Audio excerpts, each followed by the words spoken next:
All right, welcome back to the Ozark podcast. As you can see, we are in a little bit different location than normal, and I'm excited to say we're out in the middle of the woods, which is always a good day. I've got a star-studded cast here with me today, going around the table. Of course, me, Kyle Veet. I've got Kyle Plunkett here with us, and then AJ Riggs, Myron Means, and Dr. Clay Hilton. And Myron, you want to talk through what we've been doing today and why we're out here in the woods? Yeah, what we've been doing today is a bear den survey that we conduct every year across the state. We conduct them this time of year because this is when the females are having their cubs in January. And we try to frame our survey work to monitor reproduction effort or recruitment effort, depending on if she has cubs or yearlings with her. We try to frame that work in a time frame that when the cubs are of a handleable age, roughly 3 to 5 pounds, and we usually try to do it between the last of February and the end of March. Okay. But it's basically all geared to monitor the reproductive effort of the bears we have across all bear ranges, Ozarks, Ouachitas, South Central Arkansas, and all that. Yeah. And then based on the work that's done today, what is the outcome then? What do you go back and do with this data now that you've collected and you've seen those recruitment rates and you've seen how many cubs each mama bear that you've collared has? What is kind of the outcome of that? Well, all that information basically goes into what we call a fecundity table, which tells you the viability, how many cubs are being born in a given year, but it's kind of a running total that you keep every year. Okay. And so we'll take that information back, and it's really just kind of a monitoring program, and it's used to sway any type of seasonal changes, harvest changes that we need to, not, as a knee-jerk reaction, reproduction was really down this year because we had a drought, or it was really down last year, because of a mass failure in the fall. But what it does give us is trends that we can recognize over time. If reproductive rates drop significantly over, 2 or 3, 4, or 5 years, and we see the trends going down, then we can do stuff to offset harvest rates and things like that. Gotcha. Okay. I'm going to ask, and we've got AJ here. She doesn't have a mic on yet. But I'm going to give it to her right now. Yeah, Kyle, pass it off.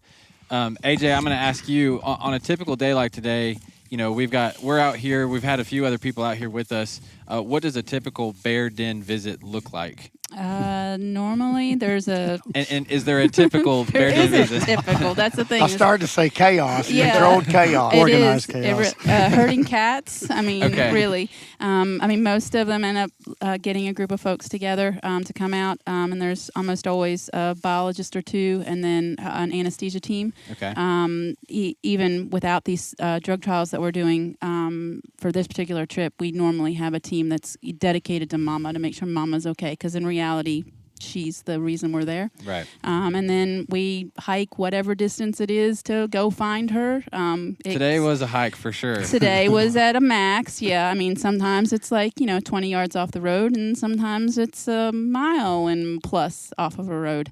Sometimes it's ATVs. Sometimes it's not. Sometimes, we've boated in once or twice too, especially in South Arkansas. So, and then hopefully a biologist to be able to successfully dart her, and then that's when the anesthesia team goes in, and that's usually about when the chaos starts. Yeah, that's about when the chaos starts. That's when you never really know what they're going to do, right? Yeah. Darting up into that point, especially when I'm behind the crosshairs, it's kind of, you're not sure, right? Because right. they could run out of the cave. They could be calm and collected. They could be a little nasty and a little spicy with you. They can be, and it's always hard to get a good dart placement, on a moving bear in a black hole when they're just all you see is a ball of fur. But yeah.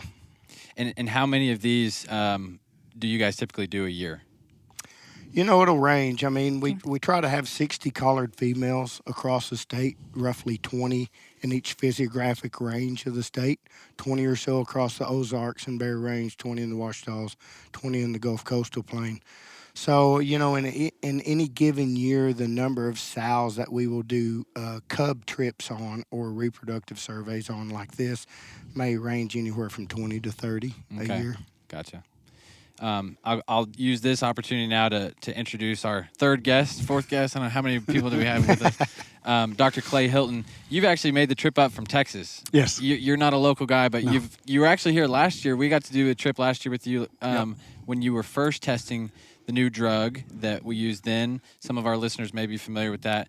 And you're back again this year. Yes. Do you want to talk through some of your drug trials and Yeah. what your work is and the research that you're working on? Sure. So I'm a wildlife biologist and a veterinarian. I work for a private wildlife research facility in South Texas. And a team of us across the nation developed a new drug protocol to 3 different drugs in one vial for a wide range of species. It's not been used in denning bears very much. And den bears, as Myron indicated, some of these bears are really torpid. They barely respond when we approach, and some are quite responsive. Yeah. And all the other drug protocols that are out there, you can either have a drug protocol that is really safe, but they don't have reversals that are very effective, and you end up waiting hours, and sometimes in the snow, depending on what state you're in, or it's just not good to have an animal down for any longer than you have to. Yeah. And real quick, before you go any further, I want to explain just to anyone who may not know, I think a lot of people assume a bear is a hibernator, a true hibernator. That's right. And you, Myron, before we kicked it off today and we were walking down, you explained that they're actually not a true hibernator. They're Right. an estivator.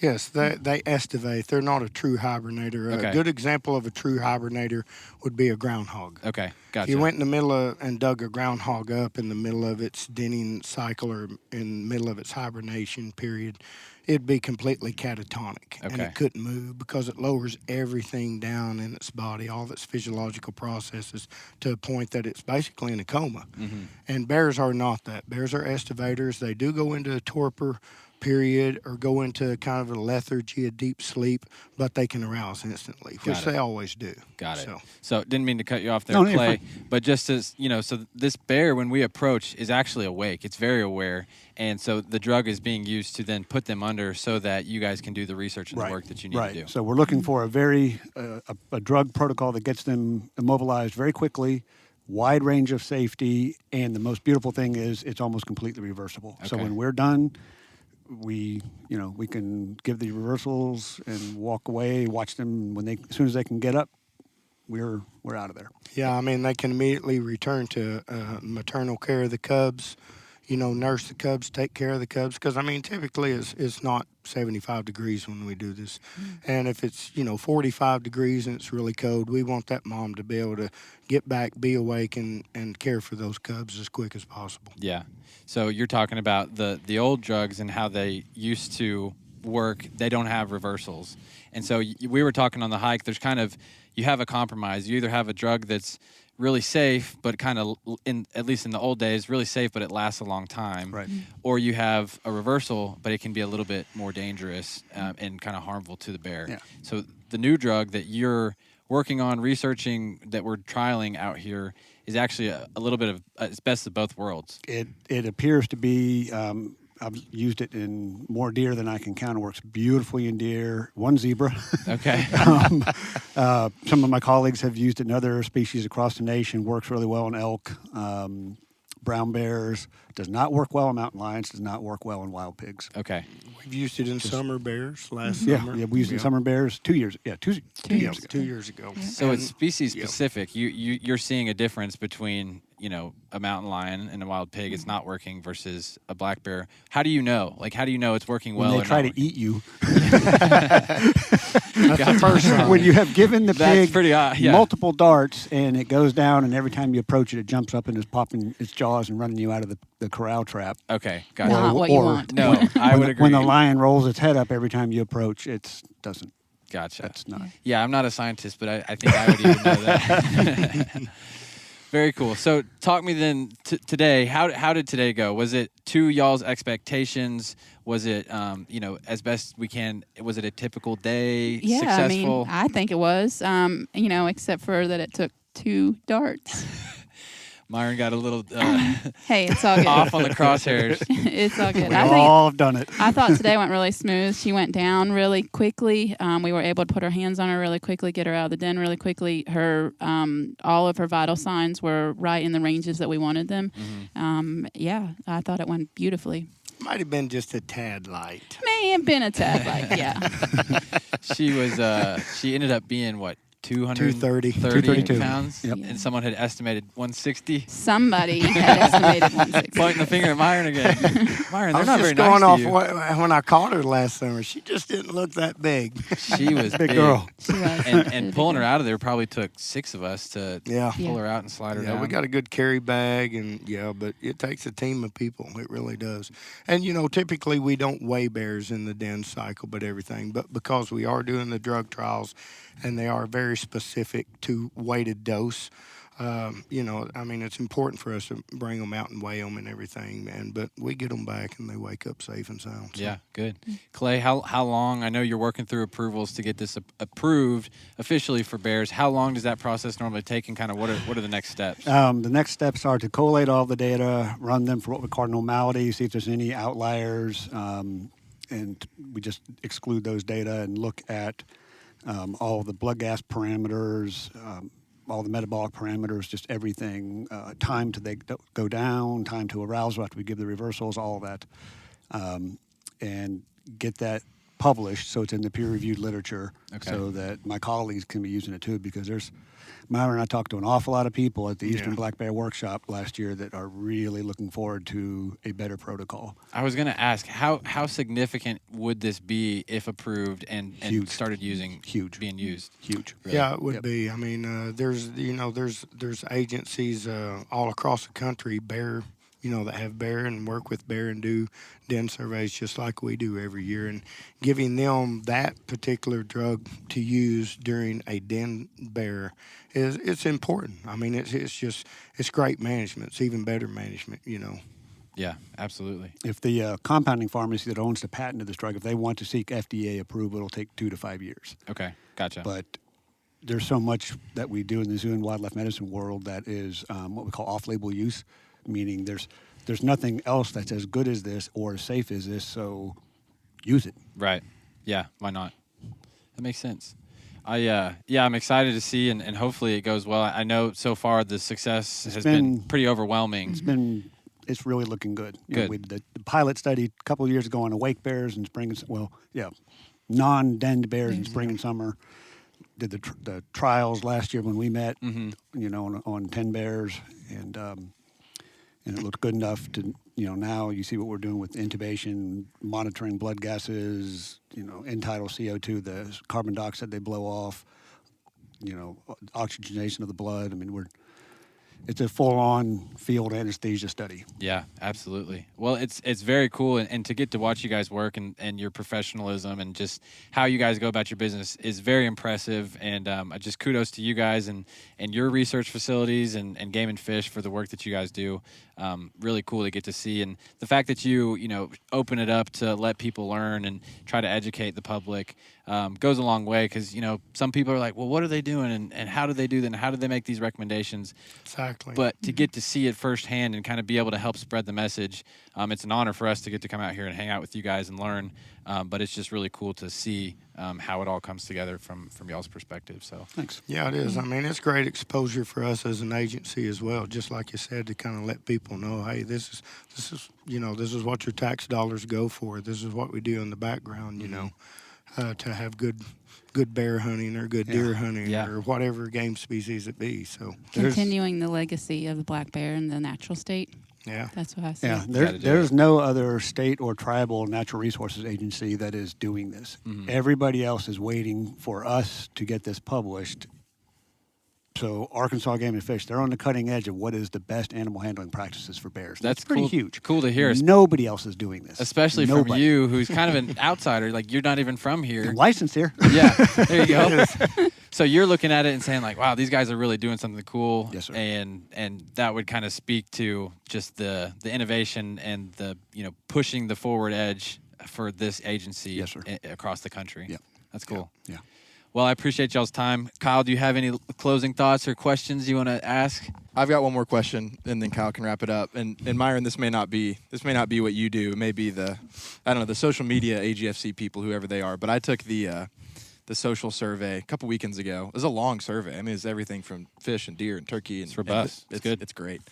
But on there was asking public perception or I guess desirability to increase the bear quota number up to, I think it's up to 100 more bears. Either 50 or 100. 50 to 100 more bears. Is that directly correlating with the science of what y'all have been finding from harvest numbers, bear-den studies, all of that kind of stuff? Like where are you finding the numbers, then ask the public, hey, would you like an increase?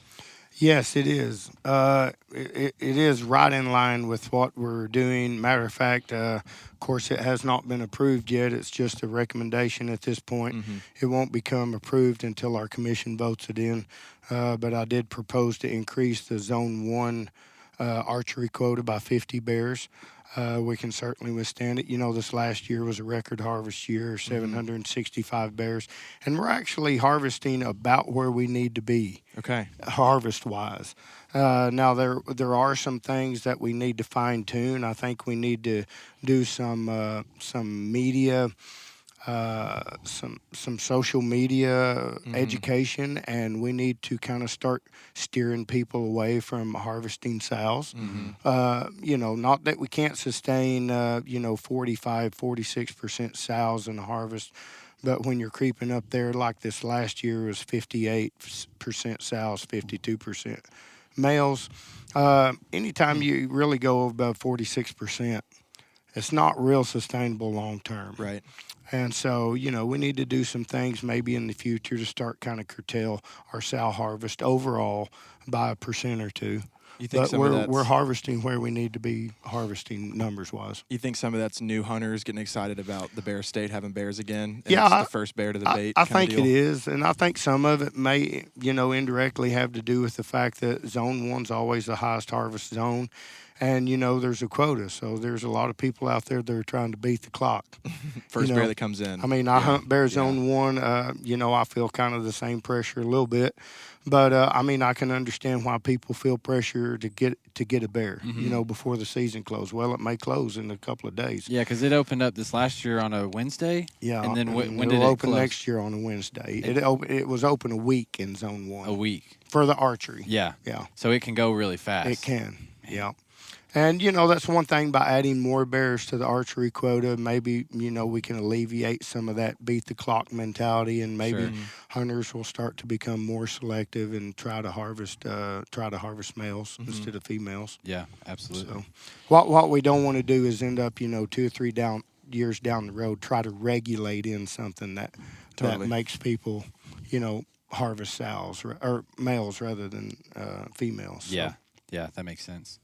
Well, guys, I know we've had a long day. We're hot and we're sweaty. that trek out of there was no joke. I mean, I remember getting to the bottom of that. I was like, oh, shoot. Did we really walk down this? That was straight up. So I know y'all got jobs to do. Clay, you're going back to put some blood in a centrifuge and spin it up and separate out. Actually, this lady here. Oh, AJ's doing it too? Yeah. Okay. No, not two. Oh, She's just AJ. doing it. All right. Well, She is the wildlife health Y'all are biologist. going to go take a shower and watch some TV. there we go. Yeah. Well, we'll let y'all get out of here. We really appreciate y'all letting us come out here, and thank you guys for jumping on at the end of a long day. Sure. Absolutely. AJ, thanks for Thanks for coming allowing back us. on. Myron, second time back Absolutely. on. You Maybe bet. even third. I think we've had you on a couple times. And Clay, welcome. Thanks. And we'll talk to you guys soon, and good luck with the spinning up the blood. Thank you. Y'all take care.